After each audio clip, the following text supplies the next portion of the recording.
अस्सलाम वालेकुम स्टूडेंट्स।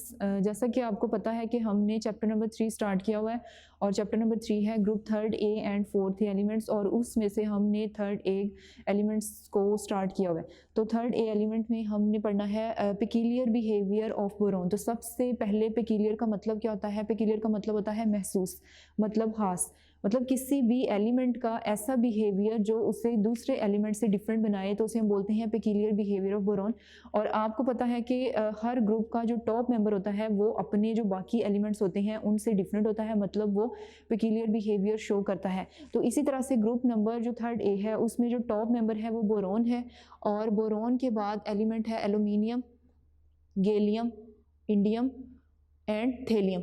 तो ग्रुप नंबर थर्ड ए में जो टॉप मेंबर है बोरॉन, तो बोरॉन अपने ग्रुप में पेक्यूलियर बिहेवियर शो करेगा।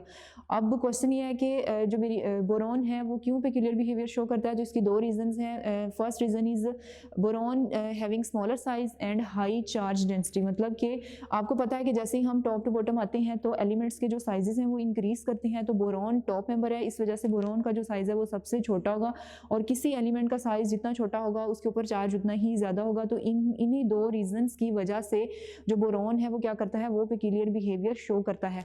तो अब हम पढ़ते हैं कि बोरॉन किस तरह से पेक्यूलियर बिहेवियर शो करता है। तो सबसे पहली रीजन क्या है? Boron is non metal.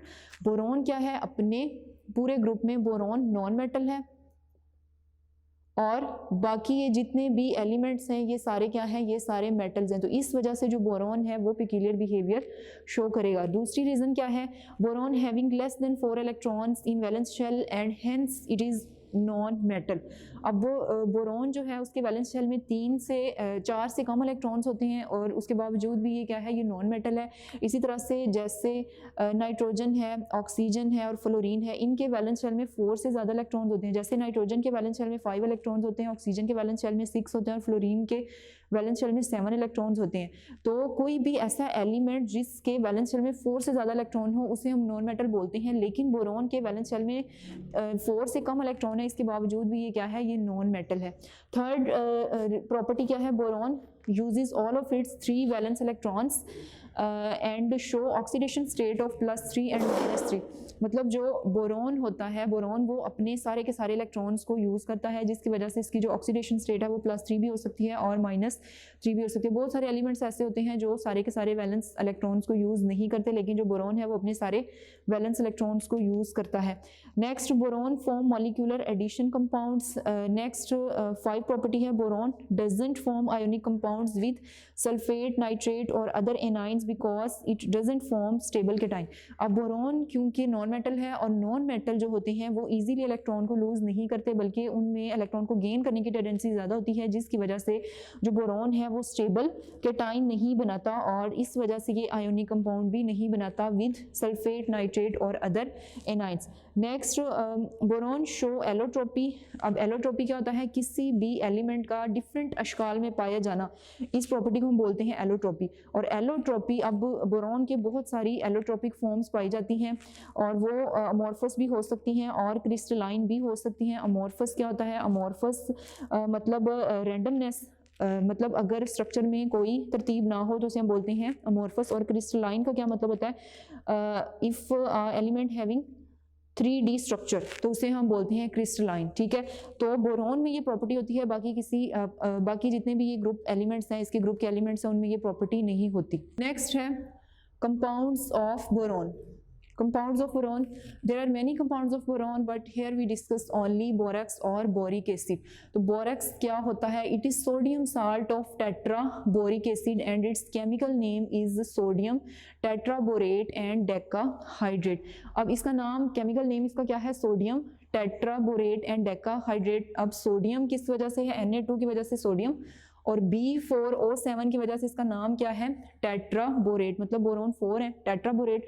और उसके बाद 10H2 है, मतलब 10 वाटर के मॉलिक्यूल है, और 10 को हम क्या बोलते हैं? डेकाहाइड्रेट। तो पूरा इसका नाम क्या बनेगा? Sodium tetraborate decahydrate, and it's common name is सुहागा। सुहागा का मतलब क्या होता है? मतलब ये वाइट सॉल्ट की फॉर्म में पाया जाता है और ये दानेदार होता है, इस वजह से इसका नाम क्या है? सुहागा इसको बोलते हैं। कॉमन नेम इसका सुहागा, and its chemical name is sodium tetraborate and decahydrate. Occurrence ये कहाँ पर पाया जाता है, ये नेचुरल डिपॉजिट के तौर पर पाया जाता है जिसे हम बोलते हैं टिंकल। मतलब ये जो बोरेक्स है ये नेचुरल डिपॉजिट, मतलब नेचुरल डिपॉजिट की फॉर्म में पाया जाता है जिसे हम बोलते हैं टिंकल, और ये ड्राइड एरियाज में पाया जाता है, जैसे dried up lakes of Tibet and California. मतलब तिब्बत और कैलिफोर्निया में पाया जाता है। तिब्बत कहाँ पर है, चाइना की स्टेट है, और कैलिफोर्निया जो है ये अमेरिका की स्टेट है, और ये ड्राइड लेक्स हैं, और यहाँ पर बहुत ज़्यादा मिकदार में जो बोरेक्स है वो पाया जाता है। नेक्स्ट है मैन्युफैक्चर, मतलब हम किस तरह से बोरेक्स को प्रिपेयर कर सकते हैं आर्टिफिशली। तो बोरेक्स को प्रिपेयर करने के हमारे पास 3 मेथड हैं। अब 3 मेथड, सबसे पहला मेथड क्या है कि सबसे पहले आपने क्या करना है, हॉट सोल्यूशन लेना है बोरिक एसिड का। बोरिक एसिड क्या है, H3BO3। सबसे पहले आपने करना है, एक बीकर लेना है, उसमें आपने हॉट सोल्यूशन लेना है बोरिक एसिड का, hot solution of boric acid. ठीक है, बोरिक एसिड लेने के बाद उसमें आपने डालना है सोडा ऐश। अब सोडा ऐश, जब ये दोनों चीजें आप इसमें डालेंगे तो इन दोनों के रिएक्शन से आपके पास बनेगा बोरेक्स बनेगा, उसके साथ वाटर बनेगा, और उसके साथ कार्बन डाइऑक्साइड।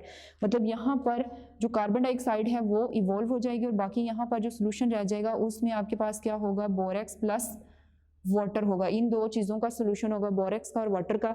तो आपको क्या चाहिए, बोरेक्स चाहिए तो आप क्या करेंगे, वाटर को इवेपोरेट करवा देंगे, या तो आप यहाँ पे फिल्ट्रेशन कर लेंगे, क्योंकि जो बोरेक्स है वो क्रिस्टल्स की फॉर्म में होगा, बोरेक्स क्रिस्टल्स बन जाएंगे बोरेक्स के। और अगर आपको बोरेक्स चाहिए तो आप क्या करते हैं कि यहाँ पे या तो फिल्ट्रेशन कर लेते हैं, जिसकी वजह से जो बोरेक्स है वो ऊपर फिल्टर पेपर के ऊपर आ जाएगा, वाटर नीचे आ जाएगा, या फिर दूसरा तरीका क्या होता है कि इसकी इवेपोरेशन करवा लें, वाटर जो है वो सारे का सारा इवेपोरेट हो जाएगा, और बाकी आपके पास प्योर फॉर्म में क्रिस्टल्स रह जाएंगे, किसके, बोरेक्स के। तो ये एक मेथड है। दूसरा मेथड क्या है कि आपने क्या करना है, कोलिमिनाइट। कोलिमिनाइट क्या होता है, पाउडर फॉर्म में होता है, पाउडर फॉर्म में होता है, बोरोन का कंपाउंड है कोलिमिनाइट, पाउडर फॉर्म में कोलिमिनाइट है। उसका रिएक्शन आपने करवाना है सोडा ऐश के साथ। मतलब बीकर लेना है, उस बीकर में आपने क्या करना है, सबसे पहले कोलिमिनाइट डालना है, उसके बाद दूसरी चीज उसमें डालनी है सोडा ऐश। ठीक है, दोनों के रिएक्शन से क्या होगा, कैल्शियम कार्बोनेट के प्रेसिपिटेट्स बनेंगे, कैल्शियम कार्बोनेट के प्रेसिपिटेट्स बनेंगे, उसके साथ बोरेक्स बनेगा, और उसके साथ सोडियम मेटाबोरेट बनेगा। ठीक है, अब आपको बोरेक्स चाहिए तो आप क्या करते हैं कि यहाँ से जो प्रेसिपिटेट है कैल्शियम कार्बोनेट के, उसको आप सेपरेट कर लेते हैं। ठीक है, फिल्ट्रेशन के जरिए।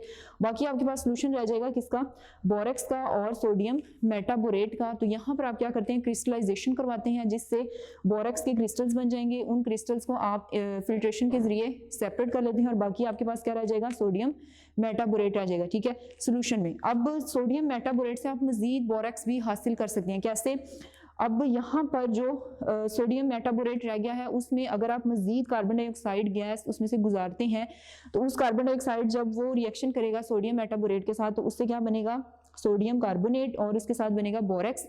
तो यहाँ से दोबारा से आपके पास क्या आ जाएगा, मजीद बोरेक्स आ जाएगा। तो ये दूसरा मेथड है।